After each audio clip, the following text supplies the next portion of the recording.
So, good to have Pieter with us today. It has been a bit rough. I understood that just right.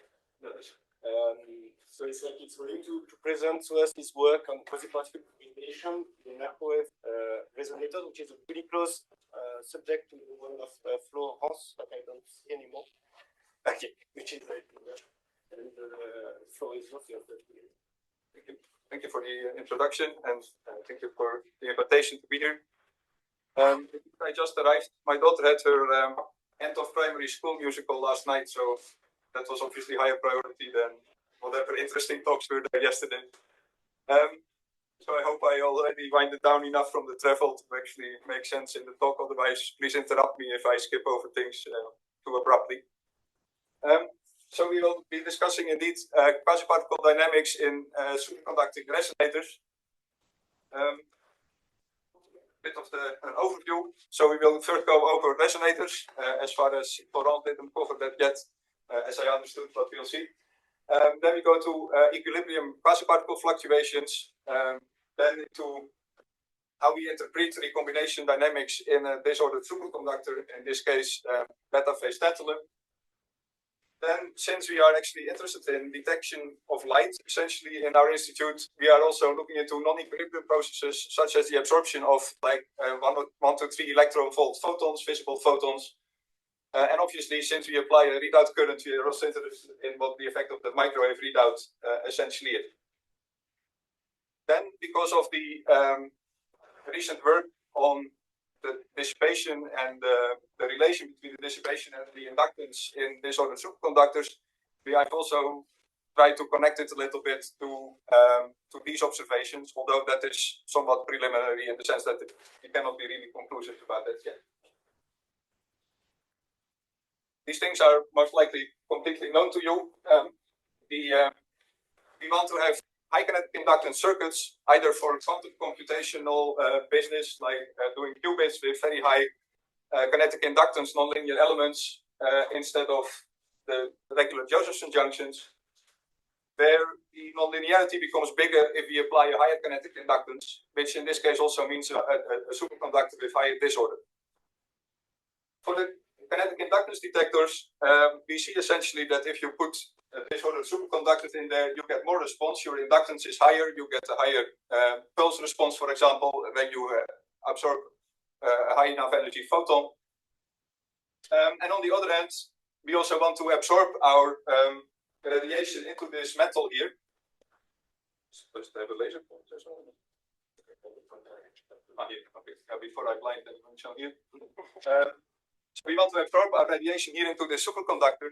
And we have seen so far that aluminium is by far the most sensitive superconductor that we can use in these circuits. But obviously, it's a terrible radiation absorber. I mean, you use it as a mirror in the morning typically. So in that sense, we are also looking for replacing this metal in that sense with metals that absorb better by themselves, which are by their nature also typically disordered superconductors. So you see it here. Aluminium is super shiny, and for instance, hafnium that we are using, or here the beta phase tantalum that you see here is grayish to, and therefore is a much better absorber by nature. However, in both cases, either by the nonlinear circuits or in the case of kinetic inductance detectors, there are several downsides to using these disordered superconductors as we know so far. So this is a plot from a paper that most of you may well know from Charpentier et al., where we actually see that the dissipation, which is here on this axis, so lower value here is high dissipation, so the dissipation increases when you go to higher disorder, which is here to the left. And of course, this paper tries to interpret this in various different directions, but it seems to be clear that the quasi-particle dynamics, so how quasi-particles recombine and how quasi-particles are trapped and how they scatter, and how excess quasi-particles are handled in these disordered materials are the cause of this dissipation limit. However, there is still a lot of microscopics not understood there.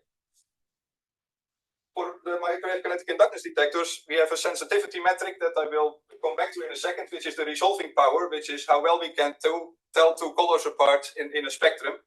And you see here that here we have, this is as a function of the sheet resistance essentially, where we see that aluminium is very sensitive. It has a high R value, and the higher we make the disorder, or the higher we make the worse it gets. This is not said that it is a very immediate connection, but this is a phenomenological, let's say, observation. So a little bit more about why we do these kinetic inductance detectors and how they work and how we measure these quasi-particle dynamics with them. So the detector consists of a capacitor and of an inductor, which are coupled together to a readout line on which we put a microwave signal, typically around 5 gigahertz. We can change this capacitor, and then the resonance frequency changes, which makes that we can put a lot of these resonators along the same feed line.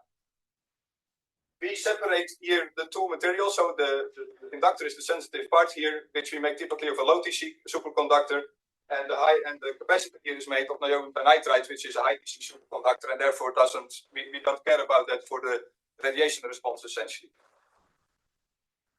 If we absorb radiation, we break Cooper pairs. So we operate these detectors at, let's say, the 10th of TC typically, or maybe 1/8, but in a range where the thermal quasiparticles are already frozen out. And when we then hit the superconductor with radiation, we create a bunch of these quasiparticles, and we can measure those. If the energy is high enough, we can even see them as pulses due to the energy of each single photon. And if you look at the response of our resonator as function of time, you see that the pulses become higher if the energy of your photon is higher. And in that sense, if you collect whatever 1,000 or a few thousand of these photons, you can make a histogram of their pulse heights, and you can actually show this is actually a measurement that you can resolve two different colors in a spectrum that we applied with a laser and a monochromator together by the means of just looking at the pulse height. So you don't need to do any spectroscopy up front, but you can do spectroscopy in the pixel. And here then, this is the sensitivity metric. The resolving power is how well we can separate those two peaks. So far, the disordered superconductors didn't get anywhere close to this sort of color separation. This is an aluminium result, and the disordered superconductors are terrible in that sense. As I said already, we can make these detectors in multiple on the same feed line. We read them out with the same signal, and point there, yeah. And we can make them now in, let's say, thousands of pixels per readout line, which is not very critical for the discussion of today, but to show you where we are now in this development. So it's both applied and fundamental physics at the same time. We do this actually in Esalen, which is a space research institute, actually with the idea to characterize Earth-like exoplanets. So if you think about Earth-like exoplanets, they are very faint sources if you get rid of the starlight. That is one of the ideas of the upcoming space missions that are designed around that topic. And if you think about this, all these missions, which is the Habitable Worlds Observatory, will be the next NASA flagship. This is a European initiative where we want to do mid-infrared spectroscopy. And this is the biggest telescopes that are being built at the moment on the ground. And they are all meant to actually reduce the starlight by factors of up to 10 billion. And in all cases, the problem after nulling that starlight is the detection. And therefore, we are working for all these cases on microwave kinetic inductance detectors to solve the detector problem for these scientists. Astronomical cases. That's it. All right. This is a resonator, as we already discussed. So we have, if we look at the magnitude of the transmission as a function of frequency, we will see a dip at the equilibrium condition. And when we start to increase the number of quasiparticles in the system, we start to see that the resonance shifts to the left, which is a change in the kinetic inductance of the circuit. And we see that the dip becomes shallower, which is an effect of the dissipation of the quasiparticles. You can express that as well in a resonance circle. So that is the complex response where we have the imaginary and the real part. And if we look at the black circle, that is the equilibrium condition, if we would then sit at the equilibrium resonant frequency and we crank up only the number of quasiparticles, then we start to trace this trajectory in this complex plane. So we have now, if we think about this a bit more, we have now the probe of our number of quasiparticles, which are the two different directions of the complex conductivity, where the phase response corresponds to the sigma 2, so the response of the condensate essentially, and the change in the magnitude of the response corresponds to the dissipation in the quasiparticles.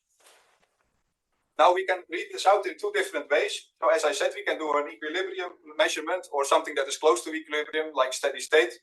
And in that sense, we can measure very tiny changes, or we can measure fluctuations and integrate for a while and measure then, in that sense, power. Or we do a photon pulsed experiment.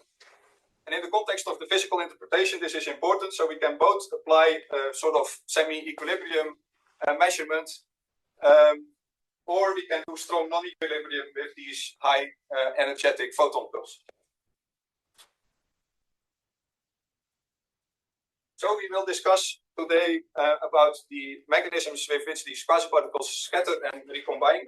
So very simple. It will become more subtle later, but very simple. We have quasiparticles that are generated by either thermal excitation or by a high energy photon.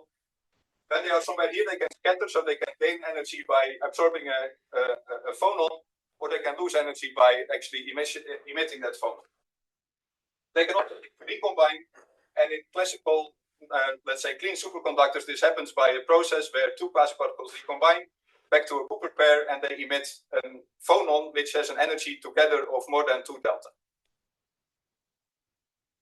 We can do calculations about what these recombination and scattering rates are, and it typically looks like this as a function of temperature. This is actually curves for beta phase tantalum, where the recombination lifetime has a sort of a in leading order exponential dependence with temperature, and the scattering has a more like Powerball type of behavior.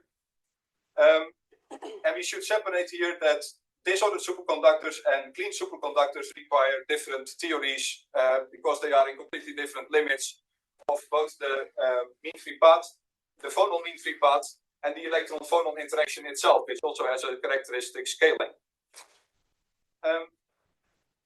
Nevertheless, in principle, this theory is established, so we will see later that also our values get close to that when we take proper account of all the input parameters. So our experiment now looks as follows. So we have a slightly different flavor of kinetic inductance detector. We have a very big niobium titanium nitride capacitor again, and then we have here a tiny piece of beta phase tantalum, which we then suspend on the membrane, which is here false colored in red. So to zoom in here, we have a small strip of beta tantalum here, which is suspended on like 150 nanometer silicon nitride membrane. We have a reference detector here and one there, which do not have this membrane, and I will come back to in a second why this. So just a few values to have an idea about in which context we are doing this. I think for the people who are doing the superconducting insulator transition work, this is still very moderately disordered, not very high disordered. But if you would like to do a 6 kilo ohm sort of superconductor in this case, I think we will never detect anything. So this is relatively modest disorder. So we have for this beta phase tantalum a critical temperature of, where is it here? 0.8, 0.9 Kelvin. We have a resistivity of about 200 microohm centimeter. Diffusion constant, which is measured with a whole bar type of measurement of 0.7 centimeters per second. Then KFL is around 4, and these are the most relevant things here, I think. And yeah, so we will use these numbers later to actually interpret the data. Now it's important to realize that if we actually do an equilibrium measurement, so not a very high excitation, but an equilibrium measurement, it's not only relevant how quasiparticles recombine, but also how they are generated. Because you need to close that loop in a master equation sort of approach, that fluctuations actually both have a recombination sort of path and a generation path. So actually to be able to tune that sort of parameter, that's actually why we use this membrane here. Because this membrane makes sure that the phonons that are generated by the recombination process are retrapped in the membrane or in the superconductor several times before actually leaving the system. And that means that we can also have a means to actually tune this feedback cycle of generation and recombination. So if we would actually, so this is actually how it looks like as a cross section. We have this technical film, which is 40 nanometers, and it's on a relatively large silicon nitride membrane of 150 nanometers thick. And we have seen that for aluminium devices where we actually did similar measurements, if you do that, you can from the regular recombination line to an effective recombination lifetime, which can be 20 times higher or so, dependent on how well you can track this phonon. So bear in mind that if we do this and we look at beta phase tandem, we also expect actually to see this strong increase due to this phonon recycling. All right. So that is the experiment. So let's now look into the data.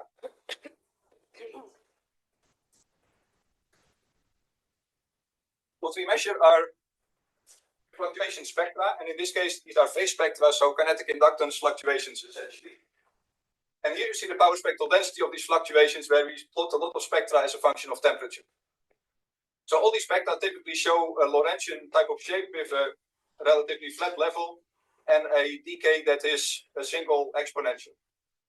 So we can actually model it with a relatively standard equation, well known, where the fluctuations are actually a variant, which is this S squared here, the lifetime, which is this roll of lifetime here, and then the roll of itself, which is a frequency dependent term with the same lifetime.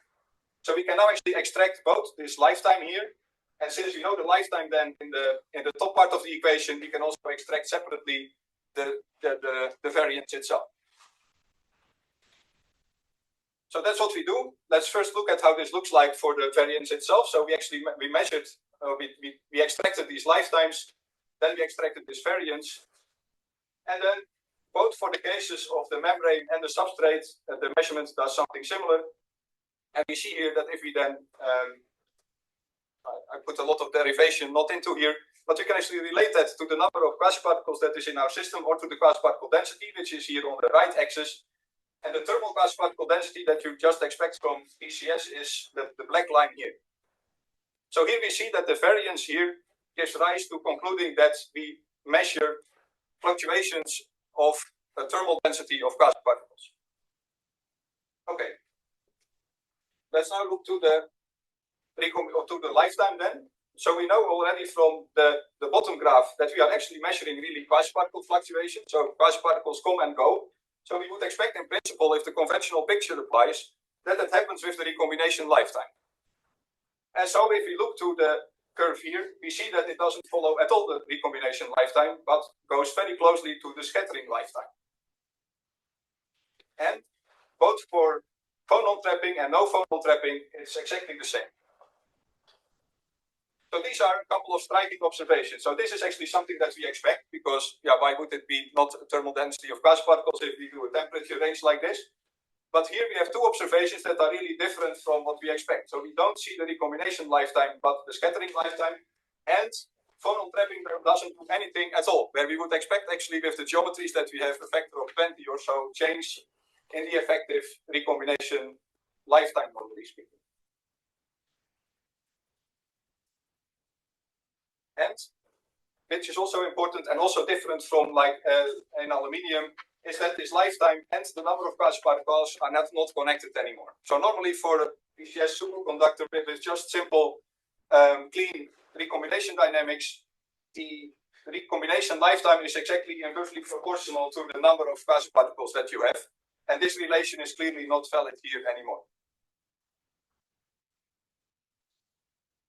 So if we try to interpret this now microscopically, we have to actually take a few observations that we should explain consistently. So one is that we measure recombination that we actually saw from the variance measurement. So we don't measure scattering directly, but really the recombination process, because the variance couldn't be that large. That recombination process does not take place with the recombination lifetime, but with the scattering lifetime. And phonon trapping doesn't do anything. And then, when we compare it to aluminium experiments, which here are plotted in a bit of a fake color, but it's hopefully visible, where you see that if we compare this to aluminium, we measure the recombination lifetime, and we do see, as I said, a factor of 20 or so phonon trapping effect. So this together with it being different for aluminium and also for alpha phase tantalum, which is also not so disordered, we have to explain coherently and consistently. So if you think about our observations, our most plausible phenomenological explanation is that Quasiparticles can get trapped due to local gap variations. And if they are trapped and localized, they need to actually do something before they can find each other and recombine. So at lower quasiparticle densities, apparently the quasiparticles can be separated. They need the phonon actually to scatter into another site where another quasiparticle resides, and then when they actually meet there, they recombine. And that actually also means that this process of recombination, where two actually are in one sort of location and recombine together, should be relatively fast. Otherwise, this process would not be dominated by the scattering lifetime, which is then the first initial process.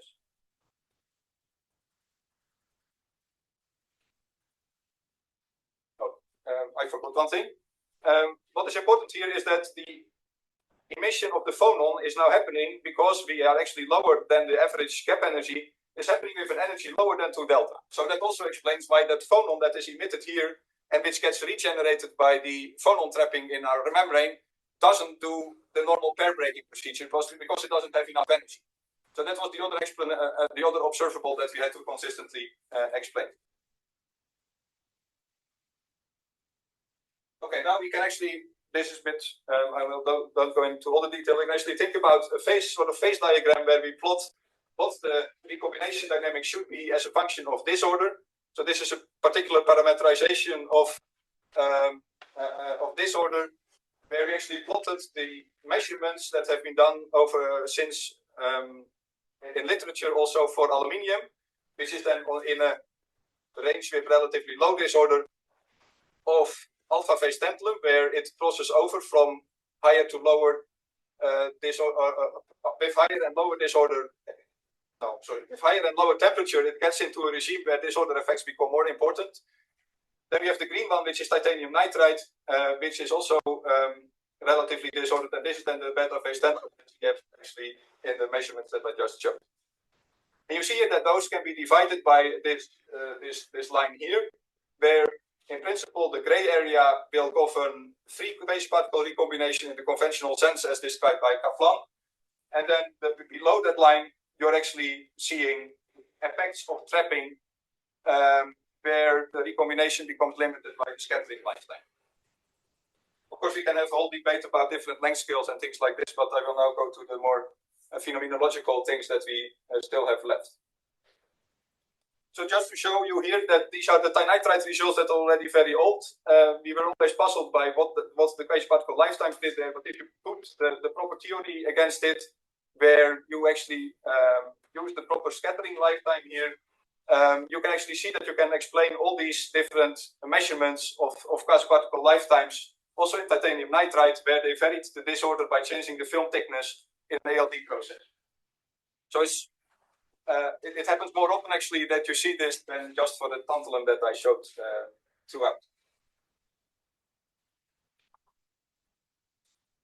As I said, what we did was trying to actually model this with a master equation approach. This is a relatively simple one, where we only consider trapped quasiparticles and free quasiparticles, and then scattering with emission of a phonon, scattering by absorption of a phonon, and this what we call on-site recombination that I showed a couple of slides back.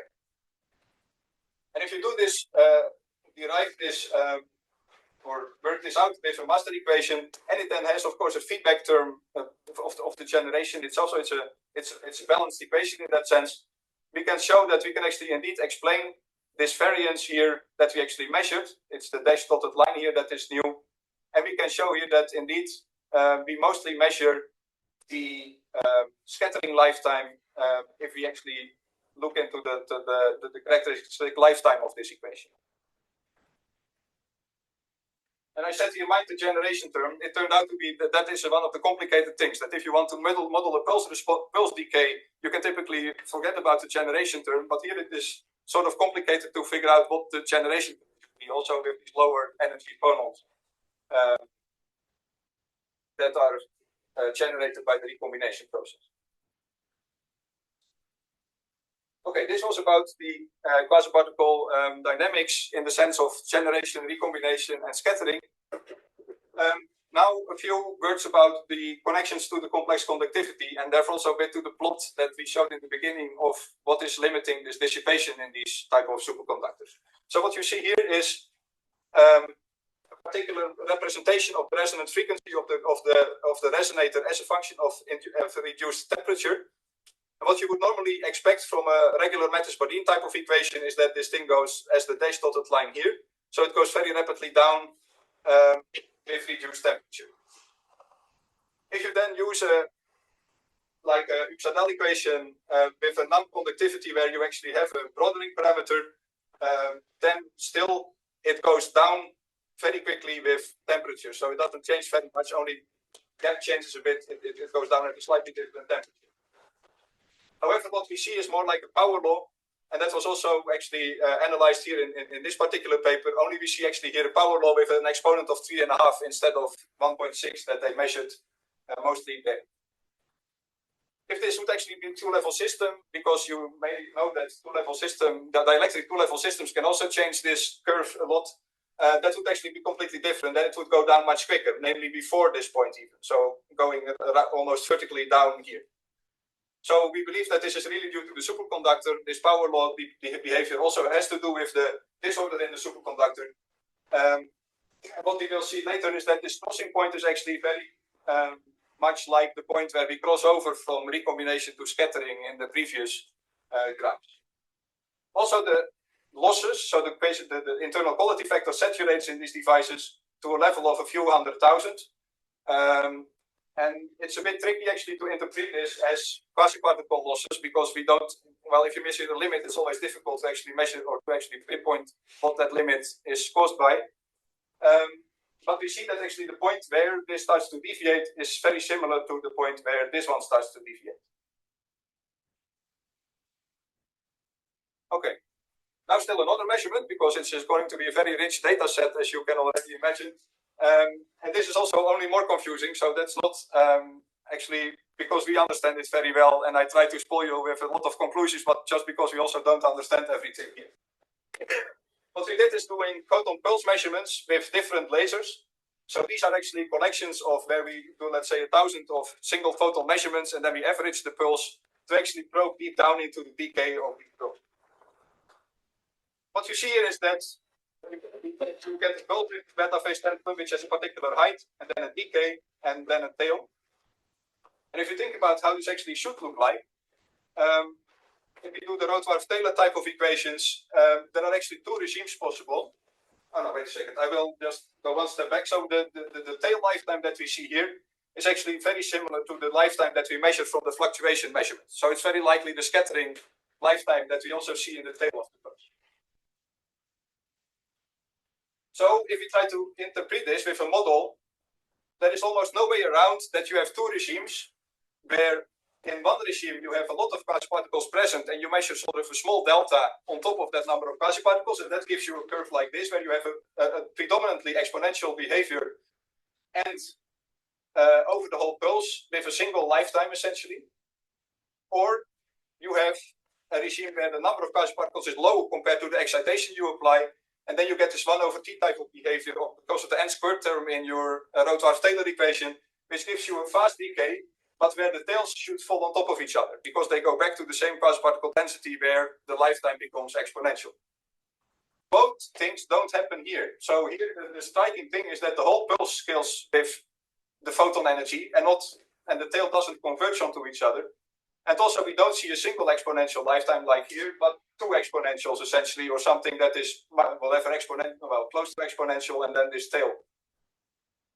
So all these things, we cannot really get our fingers behind what mechanism is causing this now.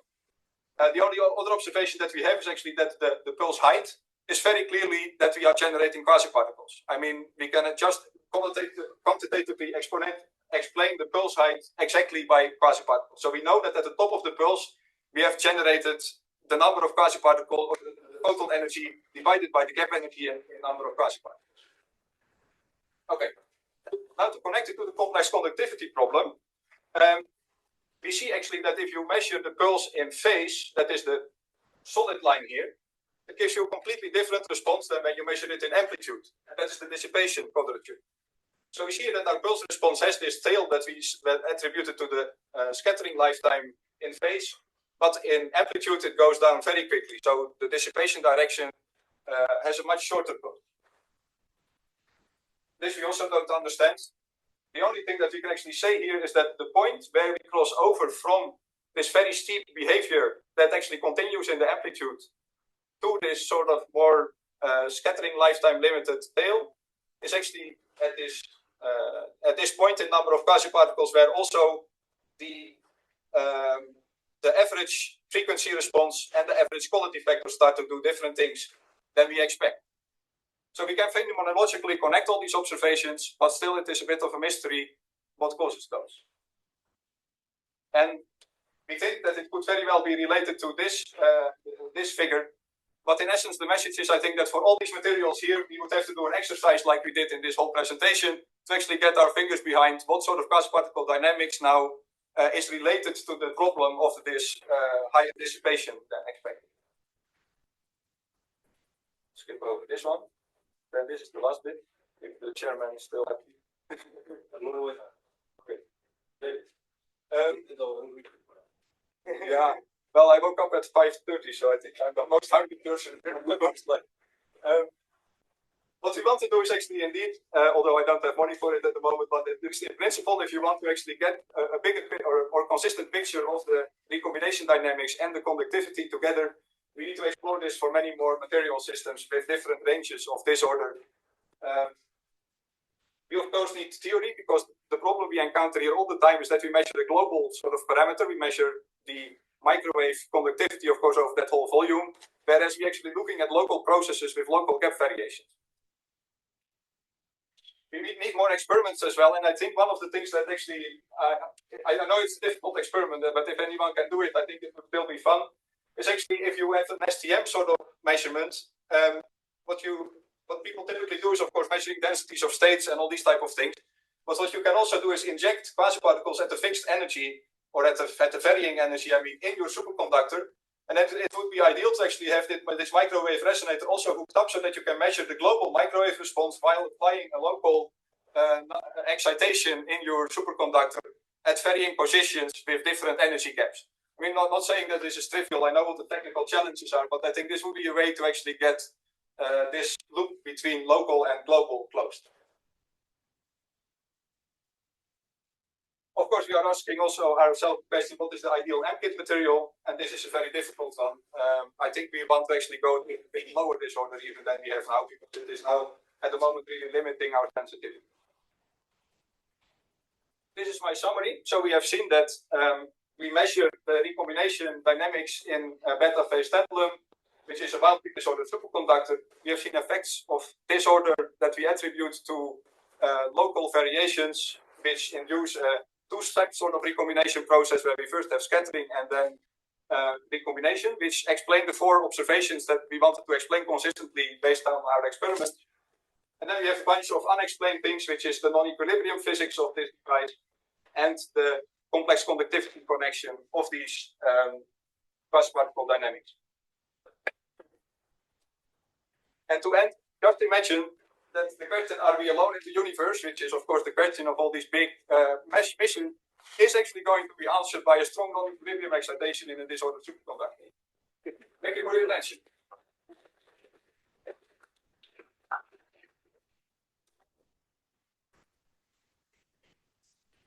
Yeah, a couple of questions. Sorry. So the last,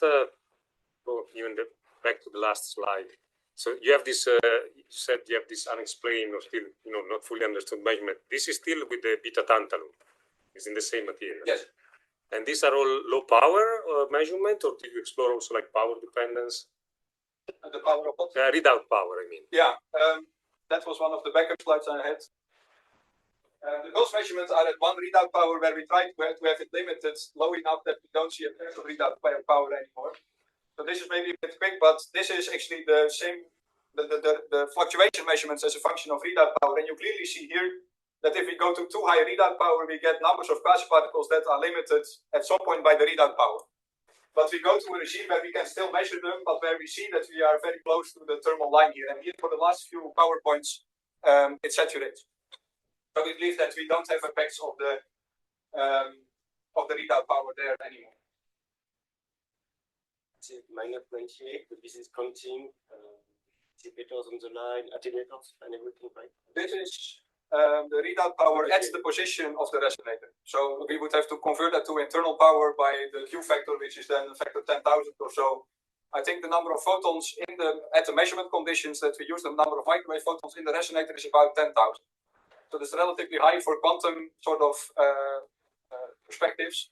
But this is the only way we can make these conductivity fluctuations visible. Otherwise, we are drowned into the noise for the fluctuation. In your data for the resonator quality factor, do you have a zoom in for the lowest temperature region? Because you've shown only how it drops exponentially at high temperatures. No, I don't. I have only the saturation. Yeah, and the saturation, do you have a zoom in for this saturation region? It doesn't go like this. If that's your question. Because that's what we said, if we have two-level systems sort of things limiting the quality factor, it would do something like this and then go down with the quasiparticle sort of behavior. But that would also mean that in the plot that I showed I'm confusing myself. No, it's flat here. And we can also know by the way that's the scale of order unity, so it's literally flat. Because here it's log scale, everything. No, I understand that this is not the right zoom in to judge, but this is it's not two-level system in this case. And also, there are many explanations why you could do this way, but yeah, I'm interested in experimental fact. Yeah, we can just we can actually zoom in and show you the data. That's not a problem, but we didn't have reason to interpret this as not a plain saturation. Let's say. I have actually two questions about one about this fluctuating delta Dubé disorder. If this will depend on the type of disorder, because if you have kind of usual assumption for disorder superconductor, for example, for the Husserl equation, is that you have like very weak disorder everywhere, a lot of weak disorder, and in this case you are in this Anderson limit where delta actually is not dependent on disorder. So in order to have this kind of delta fluctuations, you have to have like strong disorder centers somewhere in the system. So this means that there is an extra parameter, not just let's say the mean-free path, but some extra parameter describing this delta fluctuations. Yeah, so we have actually tried to indeed one of the things that I didn't discuss because that would have been another 10 minutes or so is indeed the energy scales. So of course, like with the interpretation we have, it depends critically on the depth of the traps as well versus the phonon energies of sort of KT, and the regular like if you calculate the broadening with this Lifshitz tail that is that you can typically apply to these systems, we think that the energy scales that involves are still a bit too small to explain sort of the predominant trapping behavior that we have. So you can say, okay, then it's not related to disorder, but yeah, we don't see the same phenomenology in aluminium, which is clearly not disorder. So there is a connection to disorder, but we still need to interpret better the energy scales. I think the phenomenology like that there must be first a scattering process and then a recombination, and that there must be a phonon with too low energy. That is all not dependent actually on the energy scales, but it's very well. It depends on the energy scales, of course. But I think that interpretation is sort of sound. But then indeed, we don't know microscopically what the energies of our traps exactly are. And that's the missing link actually to completely close that interpretation, I think. So it's somehow depend on how you create disorder. Yeah, but in this case, the beta tantalum is known that the unit cell is already like a 35 or so, if I remember correctly, atom sort of thing, which is already very disordered by itself. That creates typically the resistivities that we are talking about. And indeed, you are right that if that doesn't explain exactly the energy scales, there must be something else. But what that actually something else exactly is that we don't have any reasons to hypothesize impurities of either magnetic kind or non-magnetic kind that would actually have deeper traps. So, in that sense, it's still a puzzle. Second point, Pekala has experiments where they instead of let's say the usual scattering measurements, they use like quasiparticle traps to measure the absorption in the superconducting cavities, and then they can actually infer a lot of properties that you cannot see directly with let's say VNA type of measurements.